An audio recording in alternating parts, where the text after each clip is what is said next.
দুই বান্ধবী ট্রেনে করে বেড়াতে যাচ্ছে। তারা গল্প করতে লাগলো। প্রথমজন দ্বিতীয়জনকে জিজ্ঞেস করলো, তোর কেমন স্বামী চাই রে? সে তখন উত্তর দিল, আমার কোটিপতিওয়ালা স্বামী চাই। তখন বলল, কোটিপতিওয়ালা স্বামী যদি না পাস তাহলে 50 লাখওয়ালা দুজন চাই। 50 লাখওয়ালা স্বামী যদি দুজন না পাস তাহলে 25 লাখওয়ালা 4 জন চাই।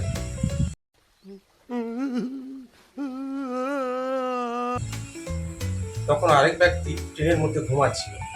সে হঠাৎ উঠে বলল, ম্যাডাম, আপনাদের দাম কষাকষি যখন 1000-এ নামবে আমাকে ডেকে তুলবেন প্লিজ।